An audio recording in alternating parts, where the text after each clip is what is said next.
Ժորժ ջան, տեղավորվեք։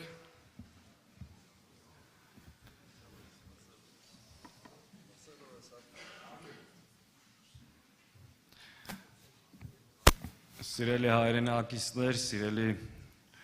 շիրակցիներ, անչափ շնորհակալ ենք ընդունելության համար, ուրախ ենք այս հանդիպման համար։ Ողջունում եմ բոլորիդ։ Սիրելի հայրենակիցներ, այս օրերին մեր երկրում տեղի ունենում ընտրարշավ։ Հայաստանի քաղաքական ուժերը հանդիպումների ընթացքում փորձում են ներկայացնել իրենց ծրագրերը, իրենց մոտեցումները, երկրի առջև կանգնած մարտահրավերները, դուրս գալու լուծումները եւ հնարավորությունները։ Ինչ եմ սրան հատուկ ուզում անդրադառնալ, որովհետեւ մենք առաջին օրվանից ձեզ բոլորին մի բան ենք փոխանցում, որ այս ընտրությունները հերթական եւ սովորական ընտրություններ չեն։ Սրանք մեր երկրի ճակատագրի հետագա ընթացքի համար ունեն շատ կարևոր նշանակություն եւ եթե մենք մեր ժողովուրդը այս ընտրություններին սխալ ընտրություն կատարի եւ հնարավորություն տա այս չարիքի իշխանությունը մեկ անգամ եւս վերարտադրվի, մեր պետականությունը ամբողջությամբ դրվելու է հարցականի տակ։ Եթե դուք նկատել եք այս ընտրարշավի գրեթե ամեն օր խոսում է Հայաստանի տարածքային ամբողջականության եւ ինքնիշխանության մասին։ Այս ընթացքում ավելի շատ է խոսվել դրա մասին, քան նախորդ 30 տարիներին միասին վերցրած։ Ու ինչ է ասում այս իշխանությունը։ Ասում է, որ ինքը Հայաստանի ինքնիշխանության եւ տարածքային ամբողջականության պահապանն է, ու եթե ինքը չլինի իշխանության, Հայաստանի ինքնիշխանությունը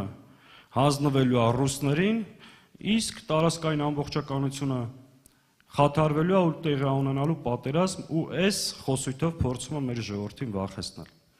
Մենք ընտրարշավի առաջի օրվանից մի հարցադրում ենք արել։ Այս մասին մենք անընդհատ ու ամեն օր կրկնելու ենք, որտեղ այս ընտրությունների համար ու մեր երկրի վաղվա օրվա համար սա ունի շատ խիստ եւ ճակատագրական նշանակություն։ Ինչ ենք ասել։ Ասել են կարող ես հայտարարել, որ դու այլևս երբեք Հայաստանի Հանրապետությունից որևէ մետր քառակուսի տարածք չես զիջելու Ադրբեջանին։ Մի քանի օր այս հարցադրումից հետո, 2 օր առաջ Նիկոլ Փաշինյանը ասաց, որ այո, Հայաստանի Հանրապետությունից ինքը նոր տարածքներ է զիջելու Ադրբեջանին։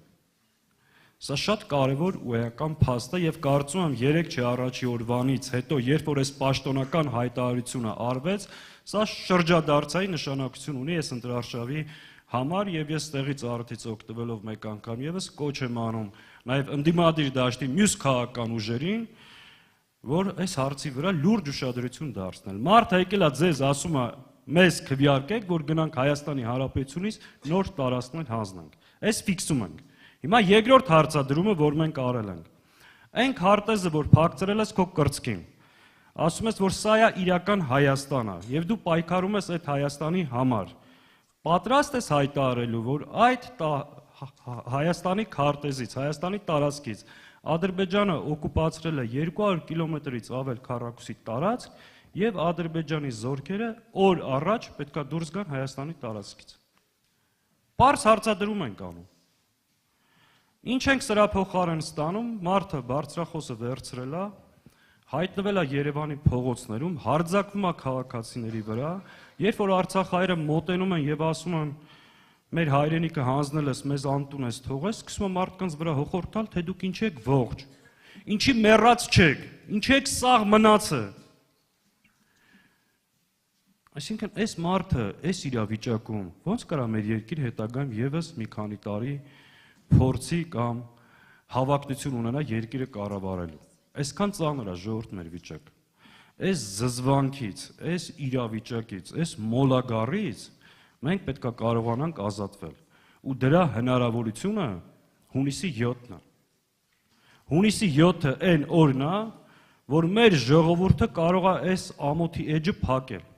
այս զիջումների, կորուստների, դժբախտությունների շղթան կտրել։ Դրա համար մենք մեկ անգամ եւս կոչ ենք անում մեր հայրենակիցներին, մեր քաղաքացիներին մասնակցել ընտրություններին։ Տեր կանգնել ձեր երկրի պետության ճակատագրին, ձեր հայրենիքի պաշտպանությանը, ձեր երկրի ինքնիշխանությանը, մեր հայ առաքելական սուրբ եկեղեցում։ Մի քանի անգամ ասել ենք, մեկ անգամ եւս կրկնեմ, այս մարդու